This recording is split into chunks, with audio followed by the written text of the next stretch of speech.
जय Hind. GS study ए60 में आपका स्वागत है। दोस्तों, आज हम पढ़ेंगे यूपी ट्रिपल एससी पेट 2025 के लिए महत्वपूर्ण बहुविकल्पीय प्रश्न, जो कि वैदिक संस्कृति से रहेगा। यह हमारी क्लास 5वीं है, तो आप लोग क्लास में बने रहिए और ध्यान से क्लास को सुनते चलिए, देखते चलिए। चलिए देखते हैं कि हमारा पहला क्वेश्चन क्या दिया है। तो हमारा पहला क्वेश्चन दिया है कि वैदिक सभ्यता में अपराधियों को पकड़ने का कार्य कौन करता था। वैदिक सभ्यता में अपराधियों को पकड़ने का कार्य कौन करता था। तो कौन करता था, तो हमारा राइट आंसर होगा ऑप्शन नंबर ए, उग्र। कौन करता था, उग्र करता था। अब हम थोड़ा जान लेते हैं वैदिक संस्कृति के बारे में। वैदिक संस्कृति के बारे में जान लेते हैं। वैदिक संस्कृति के बारे में जान लेते हैं, जो कि इससे रिलेटिव क्वेश्चन पूछता है। तो चलिए जान लेते हैं। जैसे पूछता है कि पूर्व वैदिक या ऋग वैदिक संस्कृति का काल क्या माना जाता है। तो क्या माना जाता है, 1500 ईसा पूर्व से 1500 ईसा पूर्व से लेके 600 ईसा पूर्व तक। कब तक, 600 ईसा पूर्व तक। ठीक ना, 600 ईसा पूर्व तक माना जाता है। एक क्वेश्चन और बता दीजिए कि आर्य शब्द का अर्थ क्या है। तो आर्य शब्द का अर्थ है श्रेष्ठ या कुलीन। क्या है, श्रेष्ठ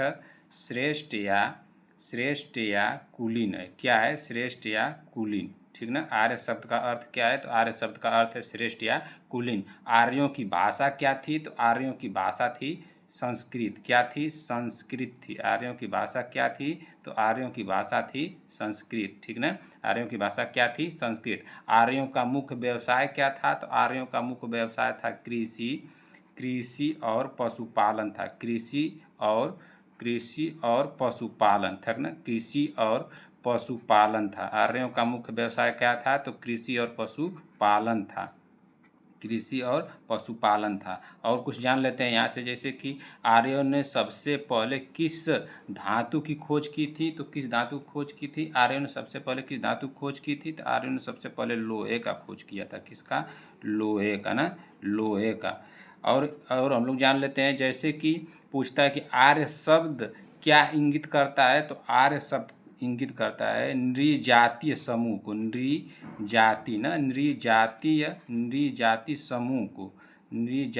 समूह को, नृजातीय समूह को इंगित करता है। किसको इंगित करता है, नृजातीय समूह को इंगित करता है। आर्य भारत में सर्वप्रथम कहाँ से आए थे। तो कहाँ से आए थे, तो मध्य एशिया से आए थे। कहाँ से, मध्य एशिया से आए थे। कहाँ से आए थे, मध्य एशिया से आए थे। ठीक ना, एक क्वेश्चन और यहाँ से बन सकता है, जैसे कि पूछ दिया कि आर्य सर्वप्रथम भारत में कहाँ बसे थे। तो बसे थे वो कहाँ पे, पंजाब में। कहाँ पे, पंजाब में बसे थे, पंजाब में ना। ठीक ना, आर्य सर्वप्रथम कहाँ बसे थे, तो पंजाब में बसे थे। ठीक ना, एक क्वेश्चन और बता दीजिए, वैदिक गणित का महत्वपूर्ण अंग क्या है। तो वैदिक गणित का महत्वपूर्ण अंग है शुल्व सूत्र। क्या है, शुल्व सूत्र है। क्या है, शुल्व शुल्व सूत्र है। क्या है, शुल्व सूत्र है। ठीक ना, आर्य का महत्वपूर्ण गणित का क्या अंग है, तो शुल्व सूत्र है। अच्छा, ये बता दीजिए हमको कि वेदों की संख्या कितनी है। तो वेदों की संख्या है 4। कितनी है, 4। ठीक ना, वेदों का संकलनकर्ता किसे माना जाता है। तो वेदों का संकलनकर्ता माना जाता है वेद व्यास को। किसको, वेद व्यास ना, वेद व्यास को माना जाता है। किसको माना जाता है, वेद व्यास को माना जाता है। ठीक, एक क्वेश्चन यहाँ से और हमारा बन सकता है, जैसे पूछ दिया कि सबसे प्राचीन वेद कौन सा है। तो सबसे प्राचीन वेद है ऋग्वेद। कौन सा है, ऋग्वेद है। ठीक ना, ऋग्वेद है। सबसे प्राचीन वेद कौन सा है, ऋग्वेद है। सबसे नवीन वेद कौन सा है, तो सबसे नवीन वेद है अर्थववेद। कौन सा है, अर्थववेद। अर्थववेद है। सबसे नवीन वेद कौन सा है, सबसे मतलब कि नया वेद कौन सा है, तो अर्थववेद है। ठीक, एक क्वेश्चन और यहाँ से हम लोग जैसे जान सकते हैं, जैसे पूछ दिया कि ऋग्वेद का संबंध किससे है। तो ऋग्वेद का संबंध है किससे, ईश्वर की महिमा से है। किससे, ईश्वर की महिमा से है। ऋग्वेद का संबंध किससे है, ईश्वर की महिमा से है। ईश्वर ईश्वर की महिमा ना, ईश्वर की महिमा। ईश्वर की महिमा से है, ठीक ना, ईश्वर की महिमा से है। गायत्री मंत्र किस पुस्तक से लिया गया है? तो गायत्री मंत्र लिया गया है गायत्री मंत्र किस पुस्तक से लिया गया है? तो गायत्री मंत्र लिया गया है हमारा ऋग्वेद से। किससे? ऋग्वेद से लिया गया है। किससे लिया गया है? ऋग्वेद से, ठीक ना, ऋग्वेद से लिया गया है। एक क्वेश्चन और आप लोग बता दीजिए कि ऋग्वेद में कुल कितने मंडल हैं? तो ऋग्वेद में कुल 10 मंडल हैं। कितने? 10 मंडल हैं। ऋग्वेद में कुल कितने मंडल हैं? तो ऋग्वेद में कुल 10 मंडल हैं, ठीक। ऋग्वेद में कुल 10 मंडल है। ऋग्वेद में कुल कितनी सूक्तियाँ हैं? तो ऋग्वेद में कुल 1028 सूक्तियाँ हैं। कितनी है? 1028 सूक्तियाँ हैं। और जैसे जान सकते हैं कि जैसे ऋग्वेद में इंद्र के लिए कितनी ऋचाएँ हैं? तो कितनी हैं? 250 ऋचाएँ हैं। कितनी हैं? 250। और ऋग्वेद में अग्नि के लिए कितनी ऋचाएँ हैं? तो अग्नि के लिए हैं 200। कितनी? अग्नि के लिए हैं 200। ऋग वैदिक युग की प्राचीनतम संस्था कौन सी थी? तो प्राचीनतम संस्था थी, क्या थी? वेदक। क्या थी? वेदक थी। वेदक ना, प्राचीनतम संस्था क्या थी? वेदक थी। और जैसे यहाँ से कुछ हम लोग जान सकते हैं, जैसे कि गौत्र व्यवस्था कब प्रचलन में आया? तो कब प्रचलन में आया? उत्तर वैदिक काल के समय आया। कब आया? उत्तर वैदिक काल के समय। उत्तर उत्तर उत्तर वैदिक ना, उत्तर वैदिक काल के समय प्रचलन में आया। वैदिक युग में यव किसे कहते थे? तो वैदिक युग में यव किसे कहते थे? तो यव कहते थे जौ को। किसको? जौ को। जौ को। क्वेश्चन इस तरह से पूछ देगा कि जौ को वैदिक युग में क्या कहते थे? तो वैदिक युग में यौ कहते थे, ठीक ना। लेकिन ये क्वेश्चन आप लोग और बता दीजिए कि ऋग्वेद में सबसे प्राचीन नदी किसे माना गया है? तो ऋग्वेद में सबसे प्राचीन नहीं, सबसे पवित्र नदी किसे माना गया है? ऋग्वेद में सबसे पवित्र नदी किसे माना गया है? तो सरस्वती को। किसको? सरस्वती को माना गया है। किसको माना गया है? सरस्वती को माना गया है। ऋग्वेद में सबसे पवित्र नदी किसे माना गया है? तो सरस्वती को माना गया है। यजुर्वेद का संबंध किससे है? तो यजुर्वेद का संबंध है कर्मकांड व बलिदान विधि से। किससे है? कर्मकांड ना, कर्मकांड वह बलिदान विधि से। किससे? बलिदान से ना, बलिदान से, बलिदान विधि, ठीक ना, बलिदान विधि। एक क्वेश्चन यहाँ से और हम लोग जान सकते हैं, जैसे कि पूछ दिया कि यजुर्वेद के पाठकर्ता को क्या कहते थे? तो क्या कहते थे? अर्धयु कहते थे। क्या कहते थे? अर्धयु कहते थे। क्या कहते थे? अर्धयु कहते थे, ठीक ना। कौन सा वेद गद और पद दोनों में आता है? तो यजुर्वेद आता है। कौन सा? यजुर्वेद।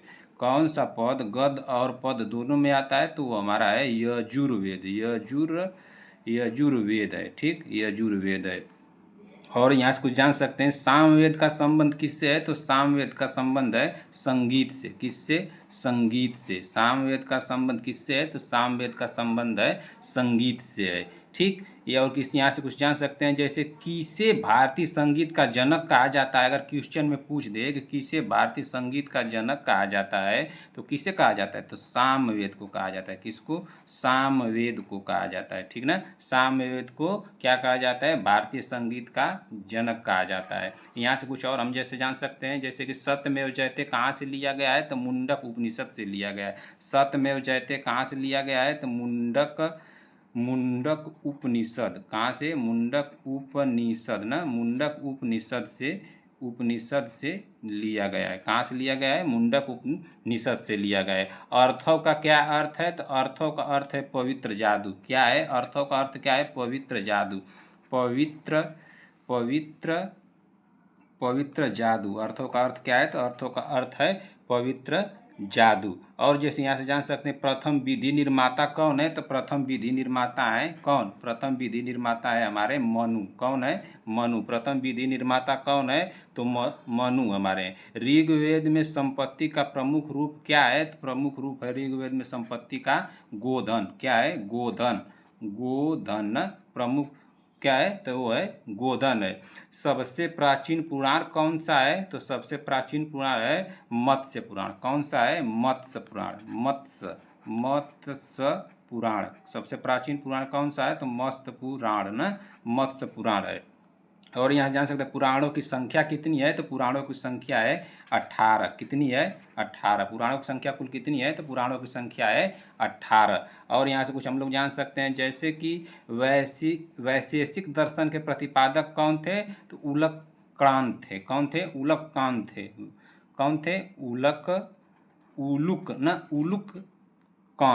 कौन थे? उलूककांत ना, उलूककांत थे, ठीक ना, उलूककांत थे। और क्या से कुछ क्वेश्चन बन सकता है, जैसे पूछ दिया कि न्याय दर्शन किसने प्रचारित किया था? तो न्याय दर्शन किसने प्रचारित किया था? तो गौतम ने किया था। किसने किया था? गौतम ने, ठीक ना। न्याय दर्शन किसने प्रचारित किया था? तो गौतम ने प्रचारित किया था। प्राचीन भारत में निषक किसे कहा जाता था? तो प्राचीन भारत में निषक कहा जाता था स्वर्ण आभूषण को। किसको? स्वर्ण स्वर्ण स्वर्ण स्वर्ण आभूषण को कहा जाता था। किसको कहा जाता था? स्वर्ण आभूषण ना, स्वर्ण आभूषण को किसको कहा जाता था? स्वर्ण आभूषण को कहा जाता था। योग दर्शन के प्रतिपादक कौन है? तो योग दर्शन के प्रतिपादक हैं, ये तो सभी को आता होगा, पतंजलि। कौन है? पतंजलि। योग दर्शन के प्रतिपादक कौन है? तो योग दर्शन के प्रतिपादक हैं पतंजलि, ठीक ना, पतंजलि हैं। उपनिषद पुस्तक किस पर आधारित है? तो उपनिषद पुस्तक है दर्शन पर आधारित है। किस पर आधारित है? दर्शन पर। उपनिषद पुस्तक किस पर आधारित है? तो उपनिषद पुस्तक दर्शन पर आधारित है। और यहाँ से हम लोग क्या जान सकते हैं, जैसे कि पूछ दिया कि भारत में लौह धातु के प्रचलन के प्राचीनतम प्रमाण कहाँ से मिलते हैं? जो प्राचीनतम प्रमाण कहाँ से मिले हैं या कहाँ से मिलते हैं? तो कहाँ से मिले हैं हमारे? तो मिले हैं अतरंजी खेड़ा से। कहाँ से? अतरंजी, अतरंजी ना, अतरंजी खेड़ा से मिले हैं। कहाँ से? अतरंजी खेड़ा से मिले हैं, ठीक ना, अतरंजी खेड़ा से मिले हैं। जैसे कि पूछ दिया कि चरक संहिता पुस्तक किससे संबंधित है? तो चरक संहिता पुस्तक किससे संबंधित है? तो ये है चिकित्सा से। किससे? चिकित्सा ना, चिकित्सा से संबंधित है, चिकित्सा से। और क्या ऐसे क्वेश्चन जान सकते हैं, जैसे कि जो आता है हमारे एग्जाम के लिए इम्पॉर्टेंट है, जैसे पूछ दिया कि ब्राह्मणों में ग्रंथों में सर्वाधिक प्राचीन ग्रंथ कौन सा है? ब्राह्मणों के ग्रंथों में सर्वाधिक प्राचीन ग्रंथ कौन सा है? तो वह है शतपथ ब्राह्मण। क्या है? शतपथ ब्राह्मण। शतपथ ना, शतपथ ब्राह्मण, ब्राह्मण ना, शतपथ ब्राह्मण, ठीक ना, शतपथ ब्राह्मण। और यहाँ से क्वेश्चन कुछ हम लोग जान सकते हैं, जैसे बताइए कुछ क्वेश्चन जान सकते हैं तो बताइए हमको जल्दी से। जैसे क्या पूछता है उसको बताते। जैसे पूछता है कि विष्णु पुराण किस वंश से संबंधित है? तो विष्णु पुराण हमारा संबंधित है मौर्य वंश से। किससे? मौर्य वंश से संबंधित है, ठीक ना, मौर्य वंश से संबंधित है। और पूछता है कि गायत्री मंत्र की रचना किसने की थी? तो गायत्री मंत्र की रचना किसने की थी? तो किसने की थी? विश्वामित्र ने की थी। किसने की थी? विश्वामित्र ने, विश्वामित्र ने की थी। गायत्री मंत्र की रचना किसने की थी? तो विश्वामित्र ने की थी। विश्व का सबसे बड़ा महाकाव्य कौन सा है? तो विश्व का सबसे बड़ा महाकाव्य महाभारत। क्या है? महाभारत है, ठीक ना, महाभारत है। महाभारत का दूसरा नाम क्या है? तो महाभारत का दूसरा नाम है जय संहिता। क्या है? जय संहिता, जय संहिता है, ठीक ना, जय संहिता है। महाभारत के रचयिता कौन है? तो महाभारत के रचयिता है वेद व्यास। कौन है? वेद व्यास। महाभारत के रचयिता कौन है? तो महाभारत के रचयिता हैं वेद व्यास हैं, ठीक ना। और एक बता दीजिए कि वैदिक युग की सभा क्या कहलाती थी? तो वैदिक युग की सभा कहलाती थी मंत्री परिषद। क्या कहलाती थी? मंत्री परिषद ना, मंत्री परिषद। वैदिक क्या कहलाती थी? मंत्री परिषद। और कुछ यहाँ से जान सकते हैं हम लोग, जैसे कि पूछता है कि वायु पुराण किस वंश से संबंधित है? तो वायु पुराण हमारा संबंधित है गुप्त वंश से। किससे? गुप्त वंश से, गुप्त वंश से, ठीक ना, गुप्त वंश से संबंधित है। और यहाँ से कुछ हम लोग जान सकते हैं, क्या पूछता है, अष्टाध्यायी के रचनाकार कौन है? तो अष्टाध्यायी के रचनाकार हैं कौन है? पाणिनि। कौन है? पाणिनि। कौन है? पाणिनि है, ठीक ना। ऋग वैदिक काल के सबसे प्रधान देवता कौन से हैं? तो वो हैं इंद्र। कौन है? इंद्र है। कौन है? इंद्र है, ठीक ना। संस्कारों को कुल संख्या कितनी है? तो संस्कारों की कुल संख्या है 16। कितनी है? 16। और यहाँ से कुछ हम लोग जान सकते हैं, जैसे कि क्या पूछता है, मनुस्मृति मुख्यतः किससे संबंधित है, तो सामाजिक व्यवस्था से संबंधित है। किससे संबंधित है, सामाजिक व्यवस्था से, सामाजिक ना, सामाजिक, सामाजिक व्यवस्था, व्यवस्था, सामाजिक व्यवस्था से संबंधित है, ठीक ना, सामाजिक व्यवस्था से, ठीक ना। तो दोस्तों इसी के साथ अब क्लास को समाप्त करते हैं। आप लोगों को वीडियो कैसी लगी, अगर वीडियो अच्छी लगी हो तो लाइक कीजिए, अपने दोस्तों में शेयर कीजिए।